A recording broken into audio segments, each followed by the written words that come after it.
Hello friends, today we are going to end towards this chapter. So आज हम इस chapter को ख़त्म करने वाले हैं। इस चैप्टर में मैंने इसके पहले जो 3 वीडियोस बनाए हैं उसमें क्लियरली सब कुछ बताया हुआ है और आज लीलास फ्रेंड चैप्टर का जो है पार्ट 4 है ये, और ये बहुत छोटा वीडियो होने वाला है क्योंकि इस वीडियो में हम ये ख़त्म करने वाले हैं। तो बेसिकली इस चैप्टर में हम लोगों ने क्या पढ़ा? हम लोगों ने जर्नी पढ़ी सिद्धा की जर्नी जो एक नौकर से शुरू होती है, फिर वो दोस्त बनता है और फिर वो क्या बनता है, एक चोर बनने के कगार पर चला जाता है। ठीक है, वो उससे चोर मान लिया जाता है। अब वो है कि नहीं अभी तक ये डिसाइड नहीं हो पाया है क्योंकि वो जो उसने चेन चुराई थी वो अभी तक पता नहीं चल पाया है कि वो उसके पास ही है कि नहीं है। लेकिन अब हम इस स्टैंजा में पढ़ेंगे कि उसके पास सच में जो है चेन है कि नहीं है। ऑल्दो पुलिस ने उसे अरेस्ट कर लिया है और उसे टॉर्चर भी कर रही है, लेकिन उसके पास से ज्वेलरी, लीला की ज्वेलरी अभी भी बरामद नहीं हुई है। अब हम इस चैप्टर में आगे पढ़ेंगे कि उसके बाद क्या होता है। How A few days later, putting her hand into the tamarind pot in the kitchen, Leela's mother picked up the chain. ठीक है, कुछ दिनों के बाद लीला की मम्मी ने जब टमरिन पॉट में अपने हाथ को डाला किचन में तो उन्होंने चेन को पाया। She took it to the tap and wash off the coating of the tamarind on it. तो उन्होंने टमरिन, यहाँ पे टमरिन की कोटिंग उस चेन पर लग गई थी, मतलब इमली की जो चटनी है उसकी कोटिंग उस पर लग गई थी।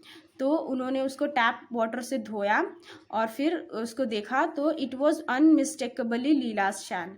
तो ये जो था वो लीला का चेन था। When it was shown to her, Leela give it here, I want to wear the chain. और जब उस चेन को उसकी मामा ने लीला को दिखाया तो उसने कहा मुझे दे दो, मुझे इसे पहनना है।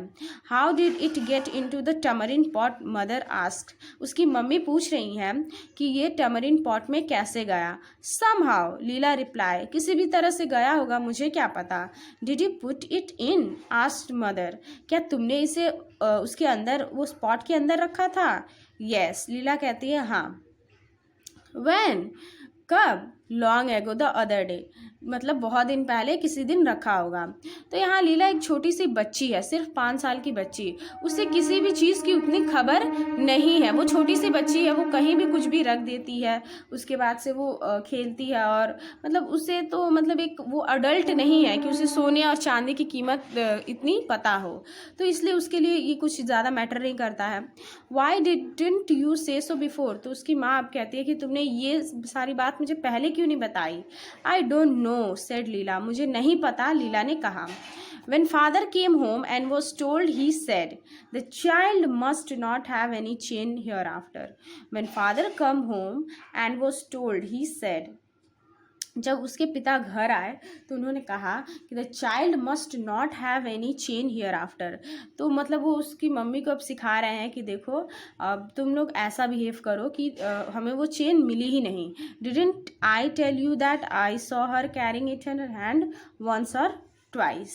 She must have dropped into the pot sometime and all this bother on account of her. ये सब जो है उसने कभी गिरा दिया, इस चेन को उसने गिराया और जो है उसकी वजह से, मतलब लीला की वजह से ये सब कुछ हमें देखना पड़ रहा है।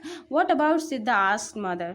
अब उसकी मम्मी जो है वो थोड़ा कॉन्शियस हो गई हैं, चिंतित हो गई हैं कि अब सिद्धा का क्या होगा, वो तो जेल में बंद है ना। I will tell the inspector tomorrow, in any case we could not have kept a criminal like him in the house. तो अब वो उसके पिता कह रहे हैं कि मैं कल जा कर के और इंस्पेक्टर को बोल दूंगा कि अब हम इस तरह के क्रिमिनल को हम काम पर नहीं रख सकते। तो इसी के साथ हमारा लीलास फ्रेंड चैप्टर समाप्त होता है।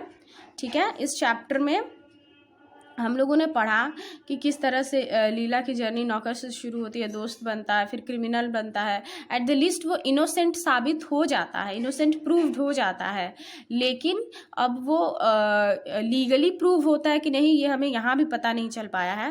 एक्चुअली उसने वो क्रिमिनल तो है, लेकिन यहाँ पे हम देख सकते हैं कि लीला के केस में उसका एक हृदय परिवर्तन हमें देखने को मिल रहा है, क्योंकि वह चाहता तो वो चेन चुरा सकता था, क्योंकि उसका ये पहले का काम था, तो लेकिन उसने उस चेन को नहीं चुराया। क्यों? क्योंकि शायद हो सकता है उसका हृदय परिवर्तन हो रहा हो, ठीक है, और वो इस जो है ये जो काम वो करता था उससे निकलना चाहता हो, लेकिन वो उसकी किस्मत जो है उसने ये सब उसे सहने पर मजबूर कर दिया।